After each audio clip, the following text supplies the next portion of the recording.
Throughout the Stones' incredible career, there have been many different producer eras throughout the years.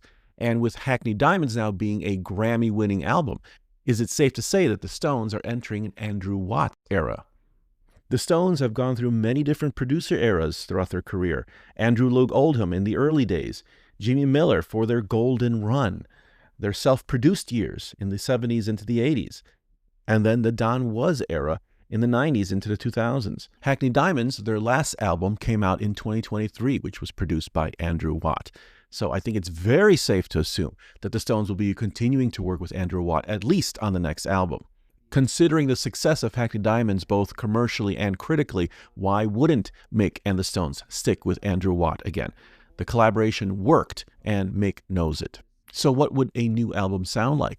I think we can expect the same big, modern, in-your-face production like Hackney Diamonds.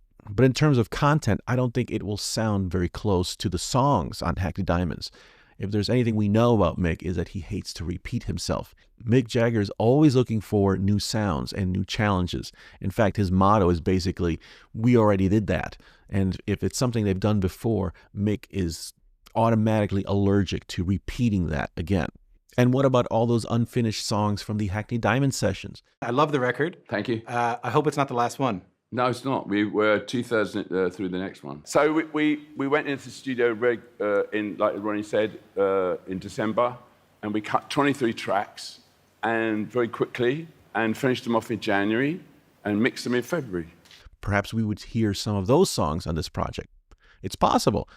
Although, if I know Mick Jagger, he probably feels that those songs are already old, and he would probably favor fresher material that would be written recently.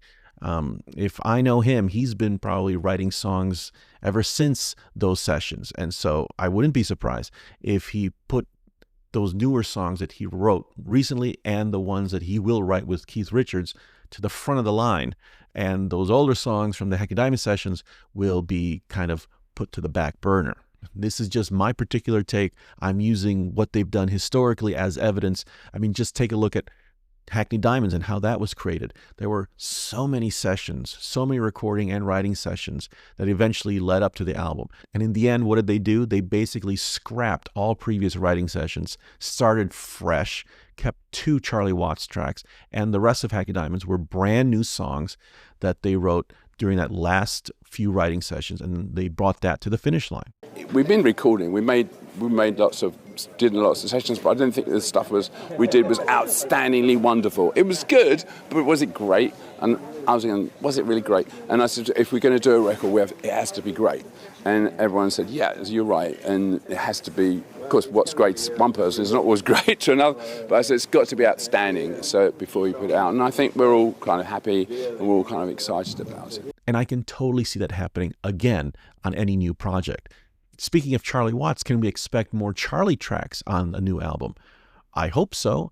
I think someone like Keith Richards would be the one to push for that.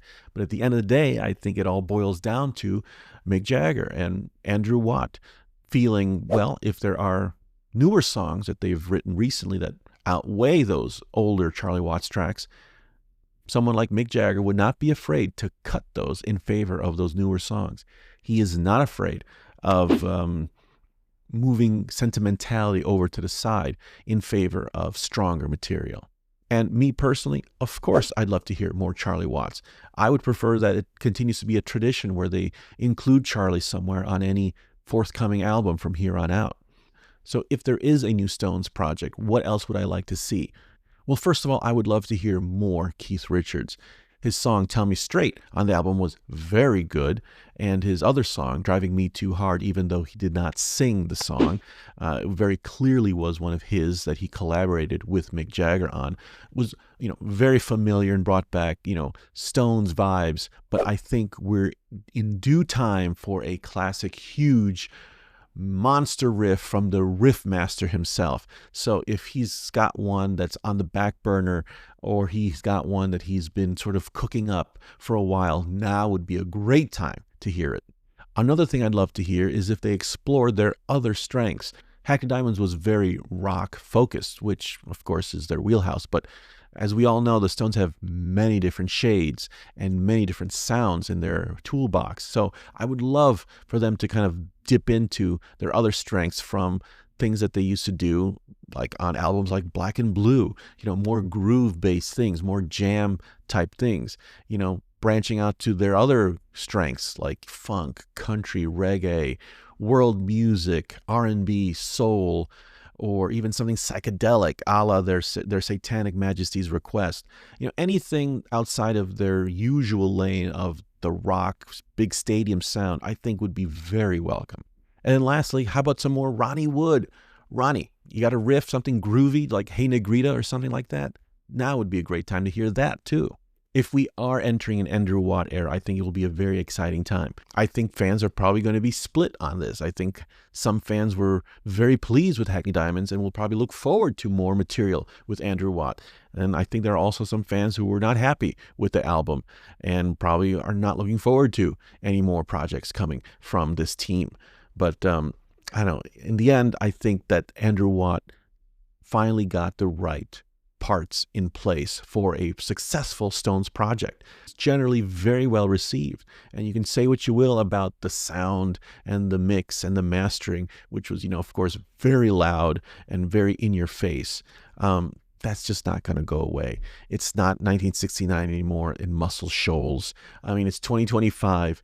But with that said, on the sound front, I, of course, would love something warmer and something a little bit more dynamic. A new Stones album. Let's see what they put together. Let's hope that it actually happens. So what do you think? Do you think we're entering a Andrew Watt era on the new album and beyond? What are you expecting to hear on the new Stones album? Put your thoughts in the comments below. Thanks for watching, and we'll see you next time on Hangfire.